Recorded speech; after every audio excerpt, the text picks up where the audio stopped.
Music is soul. Music is your heart. It's promising to be a transformative experience for the soca industry. The ultimate soca champion has been announced. Well, not the person who's the champion, but the competition has been announced. And this morning, I welcome the producer of the competition, Mr. Jerome Precilla, a.k.a. Rome.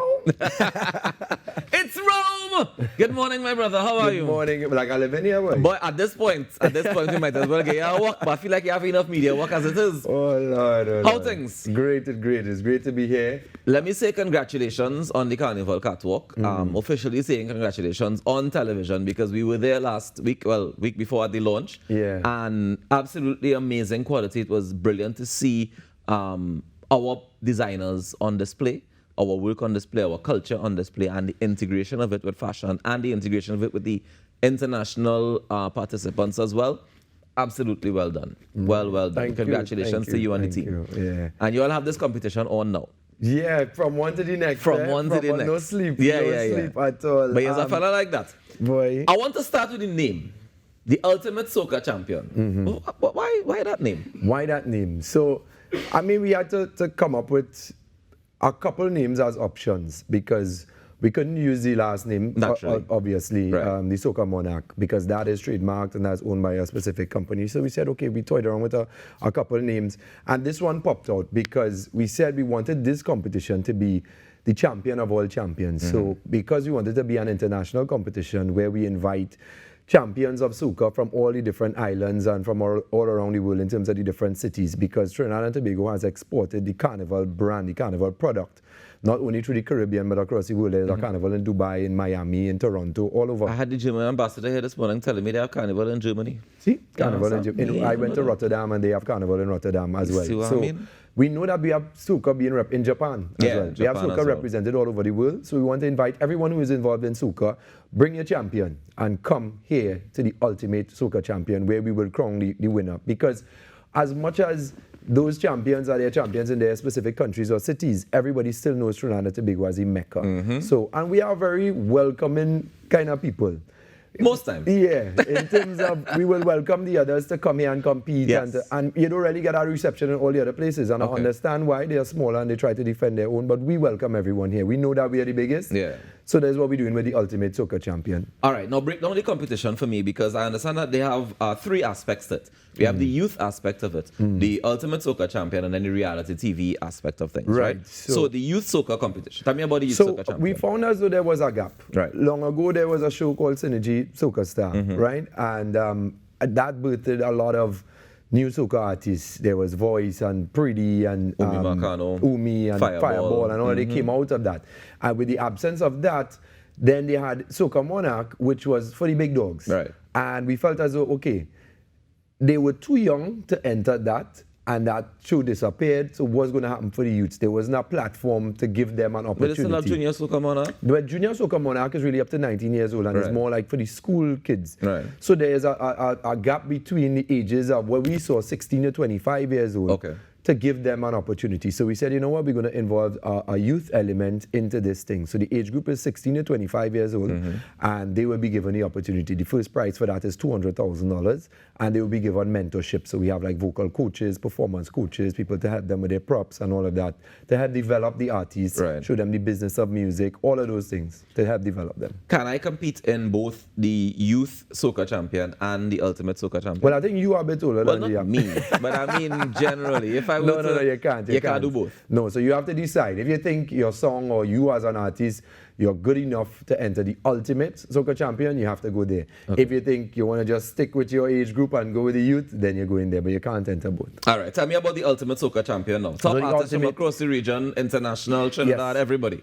That's the one for the big dogs. Right. That's one for the more seasoned artists who have a song that is on high rotation, or even if you don't have to have a song that is on high I was about rotation. to ask that, you know. Right, so even if you don't have a song on high rotation, but you want to enter into a competition that you will give yourself an opportunity to get exposure, then this is the competition for you. Because I was that person. I had to go up against seasoned artists who had high rotation songs, and I made it to Soca Monarch finals twice with two songs that nobody knew.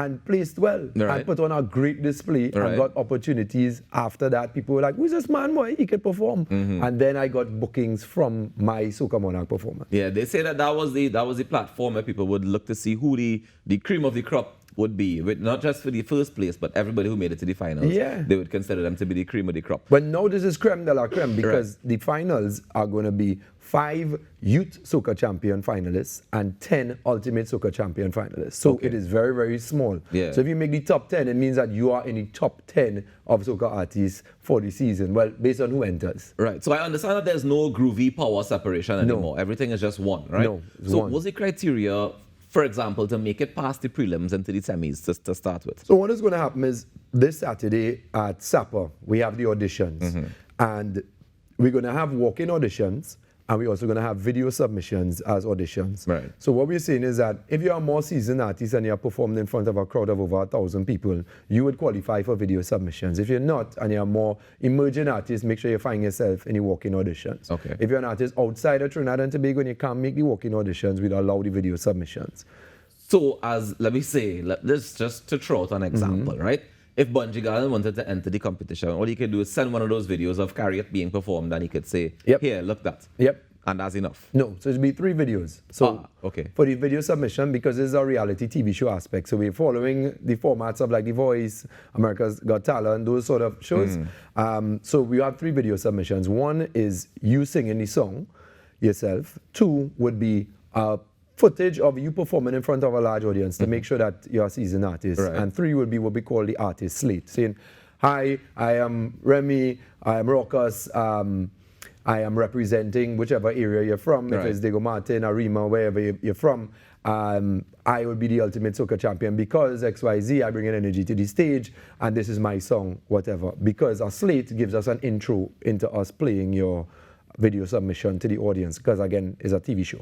So this is all 2 parts. It's all live and television recording. Yeah, so everything, this is the first time that our soca competition is not going to be live. Everything is going to be pre-recorded, because we realize that in the past, a lot of the competitions that air on TV run for sometimes 8-9 hours, and it wasn't a television product that was easily to be consumed. Yeah. So this time, and of course, we're trying to encourage people to come to see it. You want to come see it live? Come, find yourself there, buy a ticket, come down to the different venues that we're going to have it, and be a part of it. And then the show is going to air the next week in a packaged product where we cut out all of the lulls, we cut out all of the errors on stage, all of those things, because it's a live show, and package this thing to make sure that it's appealing for not only a regional but an international audience.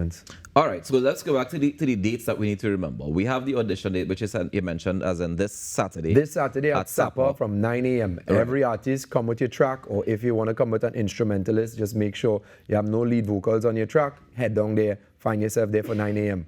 on Is there Saturday pre-registration morning. or you just You show have up? to pre-register. You have to go on ultimatesocachampion.com. Pre-register. You will get all the information there. If you want to do your video submissions, all the information is there. ultimatesocachampion.com.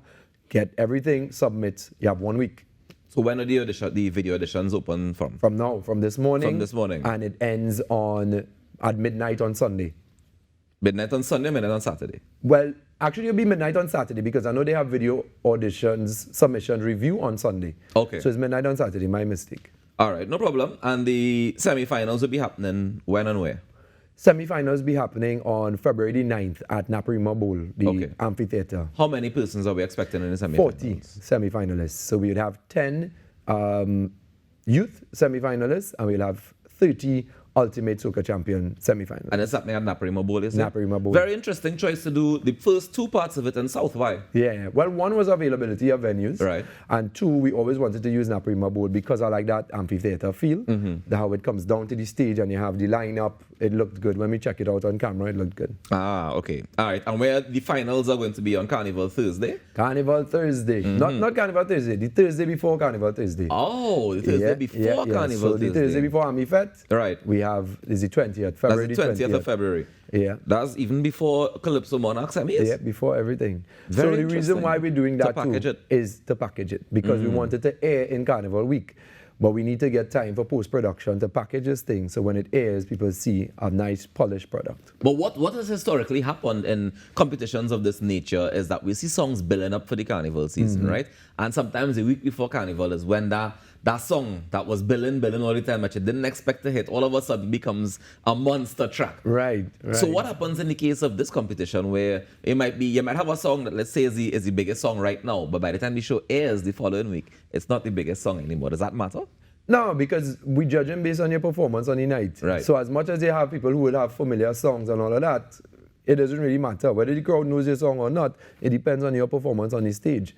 So we have some unique elements of the competition this year. One is a collaboration with a US international team who's coming in to help us to produce this. So we have one of the producers of The Voice, American Idol, the Grammys, the Image Awards, the BET Awards. He's flying in next week to come help us to produce this and direct this. And then we have one of the producers on Dancing with the Stars and on Temptation Island. She's coming in this week to help us with the entire show itself. So we bring in the international team to help us to make an international product to guide our local crew to do this. So and that's from the TV aspect that's of from things, the TV from the aspect, production aspect but of not things. only the production. So the guy who does the Grammys and those things, he does like the stage production as well.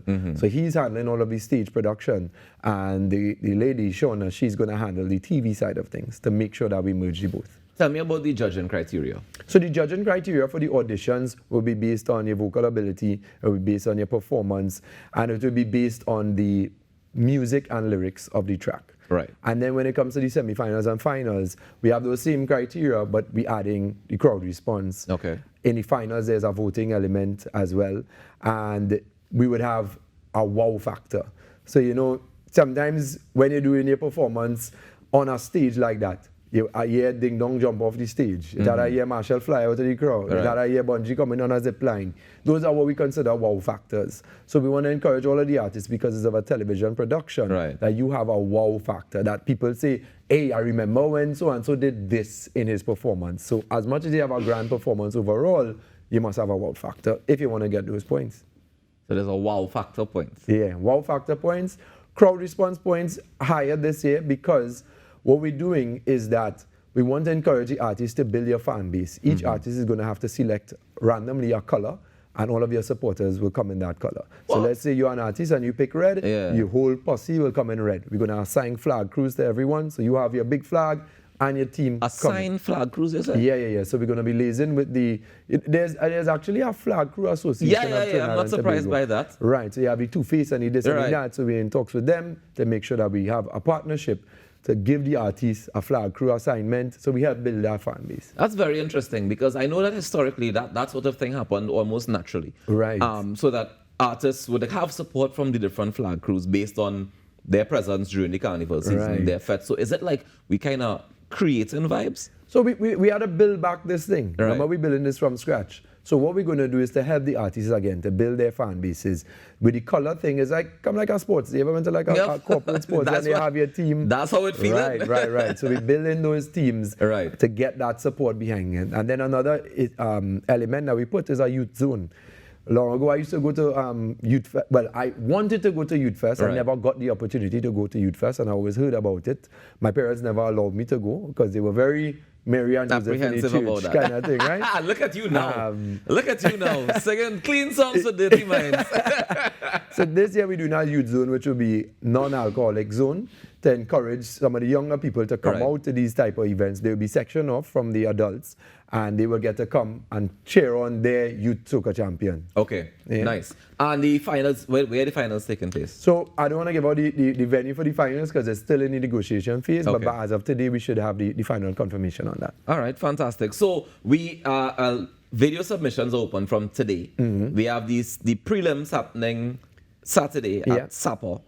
We have the semi-finals happening on February 9th or Sunday at Naparima Bowl. All right, so we're looking forward to that. The ultimate Soca Champion. The ultimate Soca Champion. The TV aspect of things, the live show aspect of things. In terms of, you said we don't have any breakdown of Groovy Power and all that stuff, but I know that we have prizes for them still. Yeah, so what we're going to do is, if a Groovy song wins the Soca Champion, then we'll have a prize for the best power song. Okay. And then if our power wins, we'll have a prize for the best groovy song. And what happens if it's in between the two?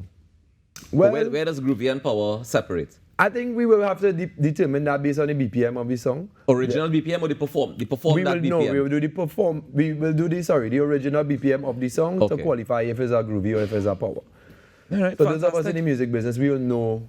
There is a border line. You are DJ, so you will Bro, know. I hear some songs that was supposed to be groovy performing at power speed in speed. some of these shows, so I just be confused sometimes, you know? Yeah. But either way, I understand what you're saying and what we're trying to go for. I wish you all the best with it. You and the entire team that's putting this together. Yeah. I think it's going to be definitely something interesting. Based on the Carnival Catwalk production, I look forward to the production quality. And I hope that we're able to marry the live energy with the production quality and not lose out on any aspect of Yeah, of it. so I mean, it's the same team that did Carnival Catwalk on Right. the TV side of things. We added 2 other partners this time. Sheldon Lullaby from Lullaby Group, who does Experience Vet, some big, And most stage he does shows around the Mega, and he country, does most of yeah. these stage shows, the production, so you can expect to be wowed by the visuals. And then we have Adrian Chandler, who does like Stink and Dirty, Air Committees, Picnic, those sort of things out in South. So he's accustomed he does the logistics, so we're making sure we have a smooth transition on and off stage and all of that, and make sure that the artist village is handled well through Adrian. All right, nice. Well, all the best, Rome, and we look forward to seeing it. I look forward to updates, and hopefully, you know, the next time you come back, you'll walk with something for we to show. All right. I look forward to Good, it. Ladies and gentlemen, the Ultimate Soca Champion is on. We've been chatting with producer Jerome Precilla, a.k.a. It's Rome. We take a quick break and come back with more on the Now Morning Show. Stay tuned. The drum is so